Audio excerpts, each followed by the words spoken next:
가장 중요한 것은 마음속에서 암을 만들어낸 그 사람의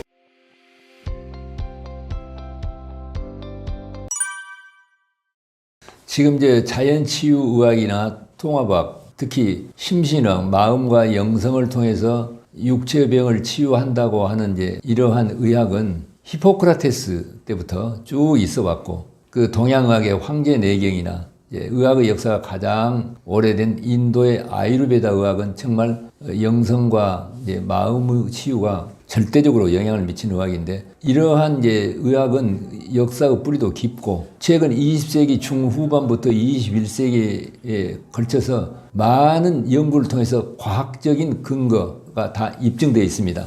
이를테면은 지금 한국의 의사 중에서 충남대학교 강길전 교수님이라고 계시거든요. 이제 강길정 교수님 정말 그분이 쓰신 책 중에 양자의학, 퀀텀 메디신, 자연 치유력을 키워라, 이런 책을 꼭 보시면 좋겠습니다. 제가 보기에는 정말 강길정 교수님은 정말 훌륭한 의사십니다. 이분은 서울대학교 산부인과에서 수련을 받아갖고 충남대학교의 산부인과 교수를 하다가 지금은 이제 연세가 많으셔갖고 은퇴를 하셨는데, 이분의 이 저서를 꼭 보시길 권합니다.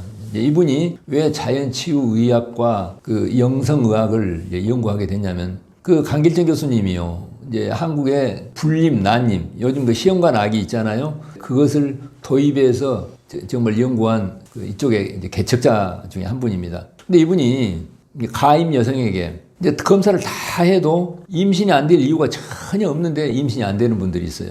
또 젊은 여성들이 생리 때 무월경인데 검사를 다 해서 월경이 안 나올 이유가 하나도 없는데 월경이 안 나온 여성들이 있어요. 근데 뭐 이제 보통 의사들 같으면 그걸 또 이렇게 무심코 넘어가 볼 수도 있는데, 이분은 세상에 원인이 없는 결과는 없다. 왜 다 검사해도 그 임신이 안 될 이유가 없는데 왜 안 되느냐. 이걸 쭉 추구를 해봤더니, 아주 놀라운 것은 그 여성의 마음 가운데 임신을 할 마음이 없다. 이러한 잠재의식이 있는 거예요.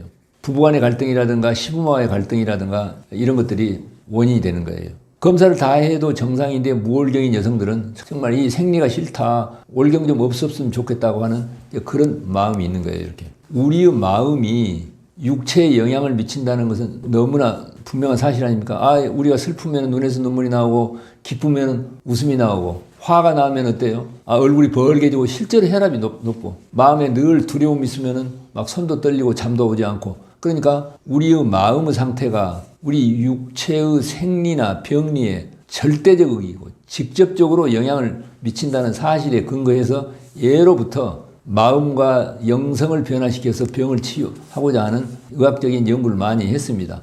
허준의 동의보감도 심란즉 병생하고 마음이 산란하면 병이 오고 심정즉 병 자유라. 마음이 고요하고 안정되면 있던 병도 다 나는다. 이런 대목도 있지 않습니까? 그래서 그런 심신의학이 그렇게 계속됐고, 강길정 교수가 그 후로 이 서양의학 의사에서 이제 자연치유의학 의사로, 그 다음에 영성의사로 바꿔가는 과정 보면은 이분이 얼마나 과학적 근거를 가지고 하는 걸 알 수가 있게 되고, 이런 마음의 상태가 우리의 유전자에 영향을 미친다고 하는 것은 너무나 많은 근거들이 많이 있습니다. 후성 유전학이 바로 그것입니다. 최근에 독일의 그 내과 의사이자 신경학자인 그 요하임 바워라고 하는 그 유전학자가요, 공감하는 유전자라고 하는 책을 최근에 내는데, 이제 그 책이 지금 세계적으로 큰 반향을 불이키고 있는데, 공감하는 유전자라는 게 뭘 말하냐면 내가 어떤 감정을 가지고 있느냐, 그것에 따라서 유전자가 공감을 하는 거예요.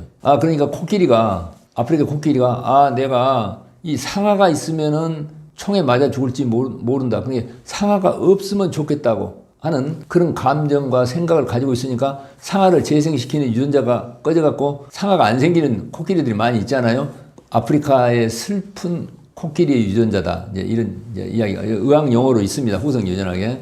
많은 암 환자들의 이 마음의 상태를 보면은 정말 살맛이 나지 않는다. 기가 막혀 죽겠다든가, 분노, 그 다음에 두려움, 심하게는 내가 죽고 싶다든가, 이러한 감정과 생각을 가지게 되면은 암을 잡아먹는 유전자가 실제로 이 주인이 별로 살고 싶지 않다구나. 그대로 뇌파에도 전달되지만은 그것보다 생체 전자파라고 합니다. 그 생체 전자파로, 그래서 그것이 직접적으로 유전자에 영향을 미쳐서 유전자의 암을 일으키는 암 유발 유전자를 깨우고 암을 억제하는 유전자 스위치를 꺼버리는, 그래서 이제 암을 유발하고, 자가 면역 질환이라든가 수많은 질병들이 그 원인을 추구해 가게 되면은 결국은 이제 유전자가 영향이 있는데, 유전자의 향배, 유전자가 병으로 갈 거냐 건강으로 갈 거냐를 결정하는 그 가장 결정적인 요인이 마음에서 뭘 믿느냐.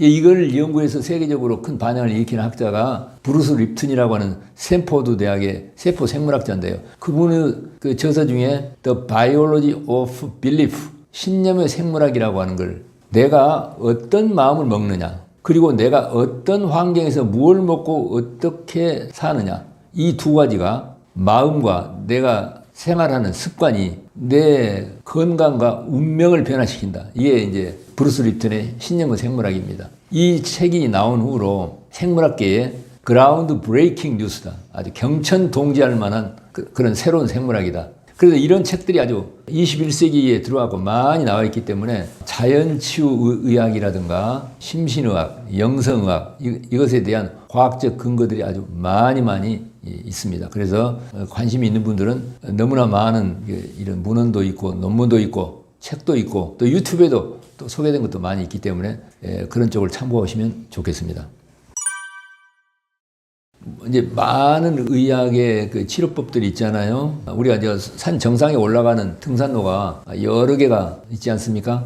그러듯이 이제 질병과 건강을 보는 그 서로 다른 길들이 많이 있어요. 그것은 의학의 역사에서 어떤 등산로가 제일 좋다 이렇게 말할 수가 없는 거예요. 이렇게 여러 가지 많은 서로 다른 의학적 방법에는 장단점이 있어요. 암 환자의 경우에 수술, 항암제, 방사선, 이것이 정말로 꼭 필요하고 정말 죽을 사람을 살리는 뛰어난 효과가 있고 꼭 필요할 때는 해야 되는 것입니다. 그런데 이것만이 유일한 것이다. 그렇게 되면 이제 빗나가는 거예요. 우리가 조금만 생각해보면 알 수가 있어요. 사람의 생명이 어떻게 유지됩니까? 숨을 쉬고 또 음식도 먹고 또 활동도 하고 주변과의 관계도 하고, 가장 중요한 건 마음을 쓰지 않습니까? 살아가는 데 있어서 꼭 필요한 필수적인 생명 요건을 모두 토탈로 잘 활용을 해서 건강도 유지하고 질병도 치료를 하기 때문에, 이제 저 같으면 이제 암 환자에게 가장 중요한 것은 마음속에서 암을 만들어낸 그 사람의 감정, 그 다음에 생각, 이걸 꼭 다루도록, 본인에게 암을 보고 근심 걱정을 하는 게 아니라 앞으로 내가 이루려고 하는 건강을 보고 건강을 이루겠다고 하는 쪽으로 마음을 스위치 바꿔서 어둠에서 밝은 쪽으로 보게 한다고 할까요? 그렇게 하고 이 병을 만들어내는 데 관여하는 나의 생활 습관이 있습니다. 과거에 먹었던 음식이라든가 숨 쉬는 방법이라든가